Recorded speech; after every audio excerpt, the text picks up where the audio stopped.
Hey guys, welcome to another video. Following on from last week's 5 things I dislike, it only made sense to do 5 things I like about this CLA 45. I think after that last video, some people thought that I hated this car, or I was whining about it.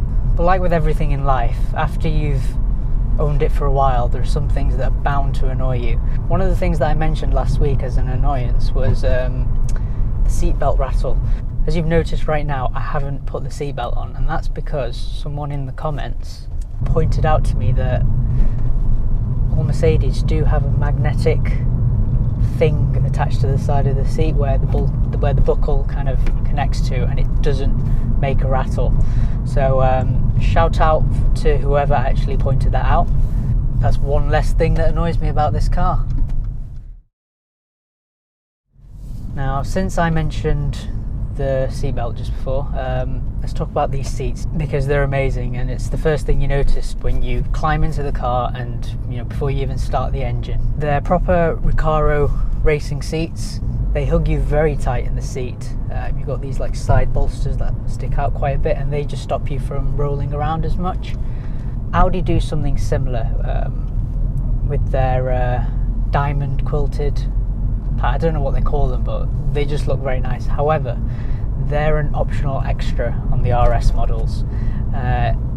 In the CLA 45, these seats come as standard, which I think is pretty amazing because 1, they work really well, and 2, they look so good. I think, in my opinion, they look the best out of the RS and the M seats. The M seats for me just aren't special at all. I really don't like the look of them.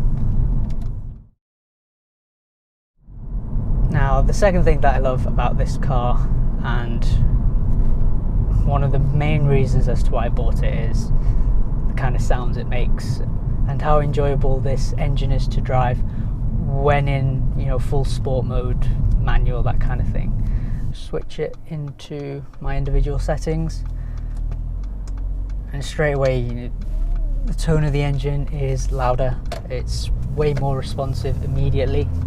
Now, obviously, it's a pretty small engine in this car. It's a 2-litre 4-cylinder, and to compensate for that, what Merc have done is attach a mental exhaust, especially if you take the performance exhaust, which I can't recommend enough.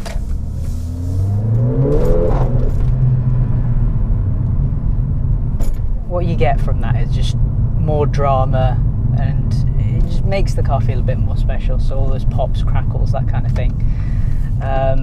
Some will argue it's a bit childish, but hey ho, I'm young, so I kind of appreciate that kind of thing. You don't get it as much with the equivalent BM. No, in the RS3 you do, and they are great.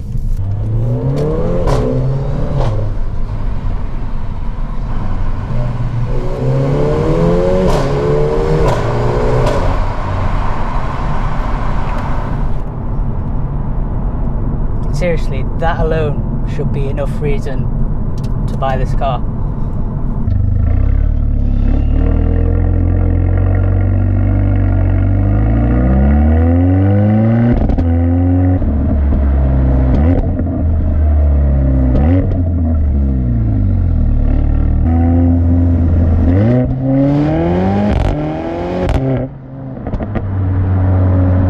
It does sound quite antisocial, but you gotta love it.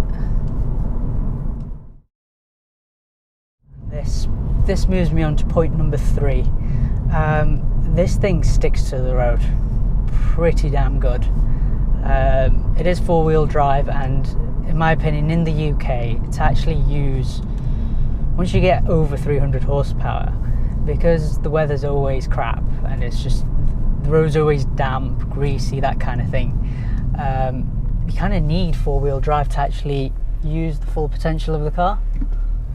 This CLA 45 doesn't have the fancy dynamic suspension settings, but it's more than enough. I mean, yes, there is a fairly stiff ride, but when it comes to body roll, there's literally none of that whatsoever. You can corner very flat, and when you're on tight, twisty roads, there's not really much more you could want.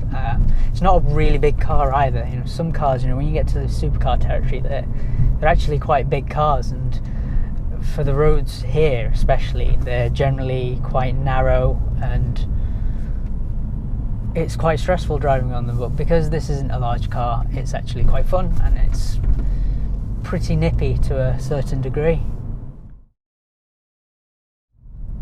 Again, in the dislikes video, I mentioned that the back end as standard doesn't look that great.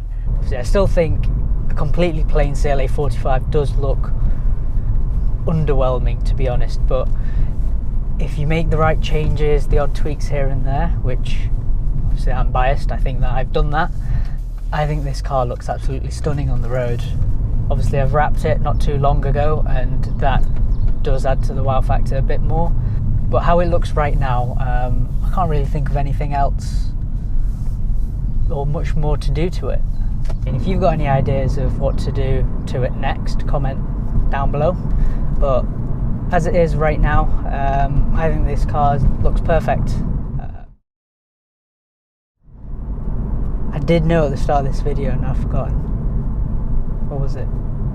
Now, the fifth thing I love about this car, I suppose, is a bit of a summary of the points that I've mentioned. And it's the miles per mile you get, as cringy as that sounds. You know, you don't get many miles per gallon, but you don't buy a car like this for fuel economy. Every time I get into this car, it feels pretty special, even if it is just a quick journey to the shops. You know, the moment you get in, the car kind of reminds you that this is an AMG product at the end of the day. Yes, it's not an SLS, an AMG GTS or a C63S or anything like that, but you know, the subtle styling you've got inside, the seats as I've mentioned, the way this car sounds, how it responds when you throw it into corners, it's, when you add all of that together, it just puts a massive smile on your face. And as a car lover, if a car makes you feel that way, then that's great, job done. So once again guys, I hope you found this video interesting, useful, and thanks for watching. Make sure to subscribe, comment, blah blah blah, etc etc, and I shall see you again in several days' time.